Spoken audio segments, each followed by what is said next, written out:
Bon, dans cette vidéo, nous allons continuer le traitement de l'environnement de PRH marocain. Cette vidéo fait suite à des vidéos précédentes qui ont procédé au paramétrage de cet environnement. Maintenant, nous allons actualiser ce paramétrage pour le rendre conforme à l'environnement législatif et réglementaire marocain actuel. Ceci, nous le faisons grâce au logiciel FullPay, qui est un logiciel paramétrable développé par la société Fullsoft et qui fait partie en fait de l'ERP FullInteg, un système de gestion intégré développé par la société, composé de ces modules que nous voyons devant nous. Et parmi ces modules, nous avons le logiciel de PRH FullPay que nous allons utiliser maintenant pour notre actualisation, pour l'actualisation du paramétrage de l'environnement de paix marocain. Donc, on clique sur ce bouton et là, nous avons le menu de FullPay. Bon. Pour le moment, nous avons un dossier qui ne contient que les rubriques et les constantes. On n'a pas encore enregistré d'employés parce que nous attendons d'actualiser le paramétrage pour ajouter des employés et faire des calculs réels, des calculs concrets, des salaires concrets, pour voir le résultat que nous allons obtenir et le comparer à l'environnement de PRH marocain actuel. Ce que nous allons voir maintenant, c'est l'actualisation du paramétrage. Et là, on va passer à la gestion des rubriques. Alors, ici, on va donc, nous avons ici la liste des rubriques que nous avons donc pour l'environnement marocain. Alors, dans cette actualisation, on a ajouté des rubriques, on a modifié certaines pour rendre tout cela conforme à la législation et à la réglementation en vigueur actuellement au Maroc. Alors, nous allons donc voir là où il y a ajout ou modification de rubriques. Alors, nous avons d'abord la rubrique nombre d'heures d'absence qu'on a ajoutée et qui est utile car elle permet de renseigner les absences éventuelles des employés. Donc, si un employé s'absente, si cette absence n'est pas justifiée, eh bien, il aura un manque à gagner pour la rémunération. Il va provoquer un manque à gagner sa rémunération. Donc, les nombres d'absences doivent être déterminés, connus, fixés, pour connaître leur incidence sur la rémunération de l'employé. Donc, c'est une rubrique qu'on renseigne directement. L'employé s'est absenté 5. Ici, on se base sur les heures. Donc, il s'est absenté 10 heures, 20 heures, etc. Donc, on renseigne directement le nombre d'heures d'absence de l'employé. Vient maintenant le rôle de la rubrique suivante, nombre d'heures travaillées. Donc, le nombre d'heures travaillées, il va être déduit à partir du nombre d'heures de travail légal par mois auquel on enlève les heures d'absence. C'est bien indiqué, cette rubrique, elle récupère la valeur de la constante nombre d'heures travaillées. C'est une formule. Sa formule, c'est quoi? C'est nombre d'heures de travail légal par mois. On clique ici pour voir. C'est en fait égal à 191 heures. Plus de détails. Le nombre d'heures de travail légal par an est de 22 288 pour les établissements non agricoles. La législation marocaine dit que le nombre d'heures de travail par an est de 2288. Donc, pour connaître le nombre d'heures de travail par mois, on divise par 12. Ça nous donne 190,66, etc. Et généralement, les gens arrondissent à 191. On peut bien sûr se tenir à une autre valeur. Si on veut, on peut mettre 190,66 ou 6667. Ça dépend de... Donc ici, on a arrondi comme le font certains établissements. Donc, le nombre d'heures travaillées, c'est donc ce nombre d'heures de travail par mois moins les absences de l'employé. Bien, alors maintenant vient le salaire de base. Alors le salaire de base, on en a fait une formule, c'est-à-dire que pour que les choses soient claires, alors on a considéré que le salaire de base c'est un nombre fois une base. Le nombre c'est rubrique heures travaillées qu'on vient de voir maintenant. Et la base c'est le salaire de base horaire. Salaire de base horaire, c'est égal au salaire de base non indiciaire, c'est-à-dire le salaire de base renseigné dans la fiche de l'employé, divisé par le nombre d'heures de travail légal par mois, 191, qu'on vient de voir maintenant. Donc là aussi, pour que les choses soient claires. Alors, l'ancienneté, eh bien, c'est une base fois un taux. La base de l'ancienneté, c'est quoi? La base de l'ancienneté, c'est sa formule. C'est rubrique salaire de base. Donc, ça prend exactement le montant du salaire de base. D'accord. Auquel s'ajoute le total des montants des heures supplémentaires, éventuellement si l'employé a fait des heures supplémentaires. Dans la législation marocaine, la base de l'ancienneté inclut les heures supplémentaires en plus du salaire de base. Et maintenant, le taux de l'ancienneté, ça c'est déjà vu, donc c'est un paramétrage qui a été fait. C'est par rapport à l'ancienneté de l'employé en année. Donc si l'ancienneté est inférieure à 2 ans, le taux est égal à 0. Entre 2 et 5 ans, c'est égal à 5, ainsi de suite, jusqu'à 25. À partir de 25 ans, le taux est fixé à 25. Donc voilà pour l'ancienneté. Alors, pour les autres indemnités et primes, nous allons prendre un exemple. Par exemple, la prime de logement, période par exemple, ça on l'a déjà paramétré. D'accord.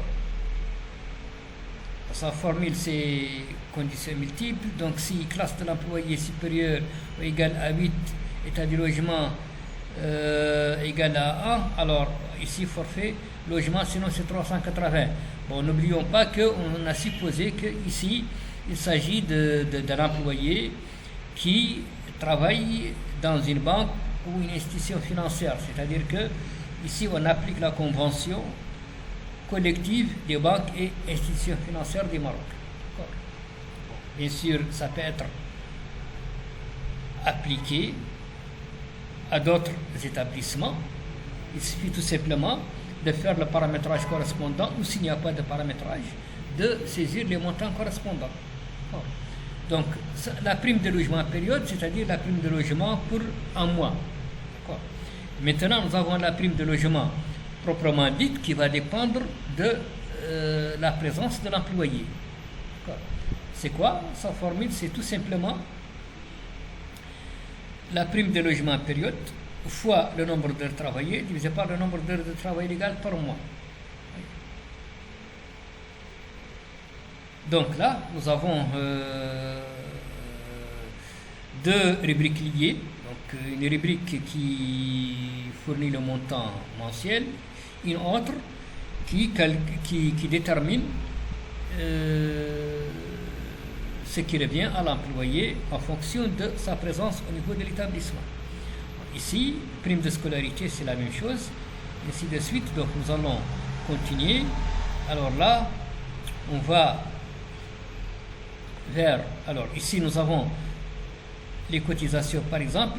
Alors là, on a ajouté l'assiette des cotisations, encore une rubrique qu'on a appelée assiette des cotisations, pour que les choses soient claires pour l'employé, parce que le bulletin, c'est un document qui est remis à l'employé et qui justifie son traitement, son salaire. Donc, plus le bulletin est détaillé, plus l'employé est satisfait parce que il sait que ce qu'il a touché est justifié parce que le bulletin lui montre. Donc là, on a essayé d'être assez clair en ce qui concerne les différents éléments de la paie. Donc ici, là, c'est des cotisations. Bon, viennent ensuite les différentes cotisations.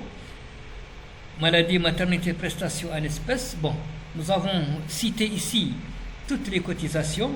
Cependant, il y a certains établissements qui regroupent certaines d'entre elles. Par exemple, sécurité sociale, eh bien, elle regroupe les deux qui sont avant. Bon, ensuite vient la mot de base et un mot de base solidarité. Par exemple, pour la sécurité sociale, nous avons son taux, il est de 4,48, son taux salarial et le taux patronal, il est de 16,98. Alors, pour les prestations familiales, eh bien ça c'est une cotisation purement patronale, donc taux patronal 6,4. Alors, pour la mot de base, nous avons une cotisation purement patronale, 2,26. Et pour l'AMO solidarité, nous avons deux cotisations, un taux salarial de 2,26 et un taux patronal de 1,85. Donc ici, nous avons les différentes cotisations. Alors maintenant, on passe à l'impôt. Là encore, on a donc ajouté une rubrique brute imposable pour que l'employé sache sur quelle base son impôt a été calculé. Bon. Ensuite viennent les frais professionnels, parce que pour déterminer l'impôt, on a le brut imposable, à partir duquel on enlève les frais professionnels, puis les réductions d'impôts pour charges familiales et bien sûr les cotisations salariales. Là, on trouve les nets imposables. D'accord. Bon. Alors, pour les frais professionnels, par exemple, nous avons leur formule, c'est une condition. Donc, si l'assiette brute de l'impôt est supérieure à 6 500, les frais professionnels sont fixés à 2 916,6 667. Donc, il y a un seuil qui ne dépasse pas les frais professionnels. Si l'assiette brute de l'impôt est inférieure à 6 500, eh bien, dans ce cas, il y a des taux à appliquer, formule arithmétique.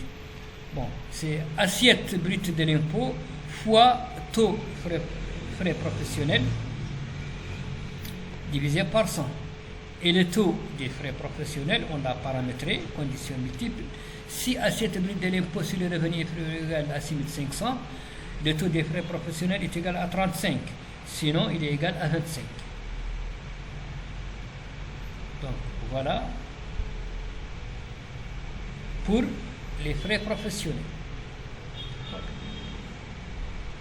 Alors, pour les réductions d'impôts pour charges de famille, eh bien, c'est en fait une formule.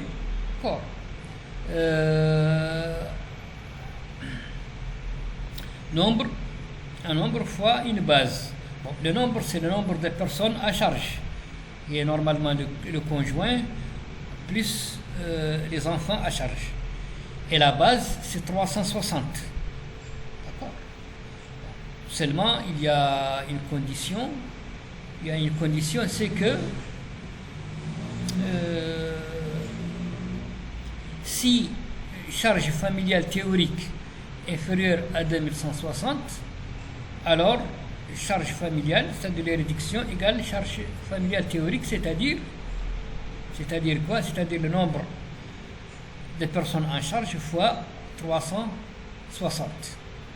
Sinon, c'est-à-dire que si le nombre dépasse 6, dans ce cas, eh bien, il y a un seuil. Les déductions pour charges de famille sont égales à 2160. Ensuite, les cotisations salariales qui ont été déterminées à partir des cotisations qu'on avait. Et là, on trouve le net imposable, d'accord, qui est donc le brut imposable, moins les frais professionnels, moins réduction d'impôts, moins les cotisations salariales. Et bien maintenant, l'impôt sur le revenu. L'impôt sur le revenu, c'est une base fois en taux moins en complément. La base, c'est la base de l'impôt sur le revenu. D'accord.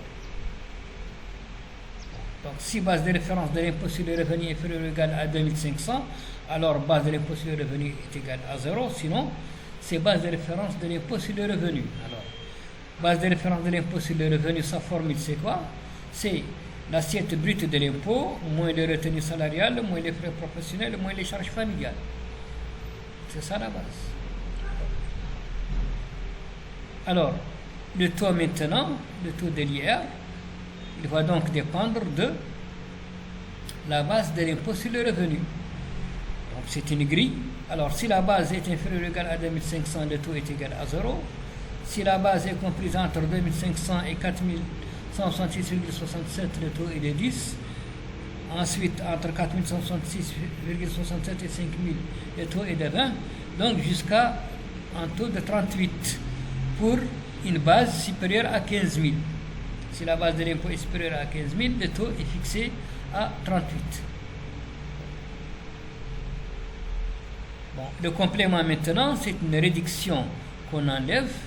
Elle est par rapport à base de l'impôt, toujours. Donc, si la base de l'impôt est inférieure ou égale à 2500, il n'y a pas de réduction.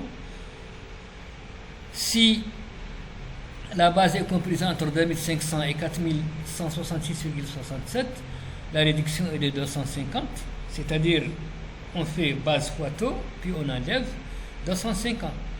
Entre 4166,67 et 5000, c'est 666,67, et ainsi de suite, jusqu'à, pour une base supérieure ou égale à 15 000, on enlève 2033,33.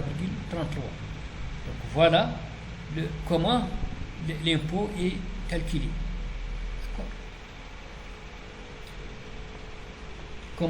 Voilà donc comment l'impôt sur le revenu est calculé.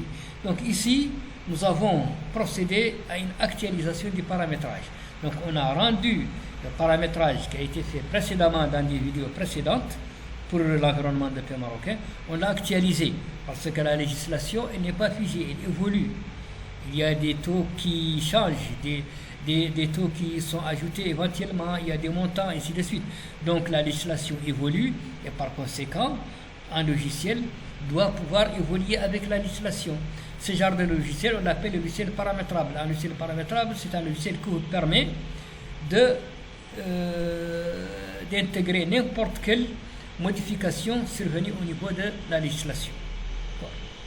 Donc, vous avez votre logiciel, il y a une législation qui arrive, eh bien vous intégrez directement les données de cette législation dans votre logiciel parce qu'il vous les permet. C'est un logiciel paramétrable. Donc, ici nous utilisons un logiciel appelé FullPay, développé par la société Fullsoft, et qui est un logiciel parfaitement paramétrable, qui permet d'ailleurs d'importer toutes les données, tous les paramétrages à partir du logiciel CJPay. Le logiciel CJPay qui est assez utilisé aussi au Maroc, eh bien, il permet de récupérer toutes les données et tout le paramétrage qui est dans ce logiciel-là, les rubriques, les constantes avec le paramétrage, et ainsi de suite. Mais le logiciel FullPay, il a la particularité d'être un logiciel africain. C'est un logiciel développé par la société Fullsoft, une société de droit mauritanien, mais c'est un logiciel qui a vocation africaine. Il cherche en fait à rendre les environnements africains, qui cherche à rendre les gestionnaires de PRH africains à l'aise dans leur gestion. Parce que les logiciels occidentaux comme Sage, eh bien, c'est vrai qu'ils permettent de faire certains paramétrages, mais il y a pas mal de choses encore qu'ils ne peuvent pas faire. Et donc, cela constitue une charge de travail pour les gestionnaires de PRH. Par contre, un logiciel qui a été pensé selon les environnements africains, il va essayer de réduire cette charge de travail au minimum. Et l'avantage de FullPay encore, c'est qu'il permet même de récupérer les données à partir du logiciel CIG PRH. Donc ici, nous avons actualisé le paramétrage de l'environnement de Pay marocain. Et dans la prochaine vidéo, nous allons faire un calcul de salaire concret. C'est-à-dire que nous allons ajouter des employés et nous allons calculer leur salaire. On va renseigner leur salaire de base, les indemnités qu'ils ont. Et puis on va voir, on va lancer le calcul et voir les résultats qu'on va obtenir et le comparer à l'environnement de Pay marocain pour voir si c'est conforme ou pas. Donc voilà pour cette vidéo. Et en attendant la prochaine vidéo, je vous remercie pour votre attention et je vous dis au revoir.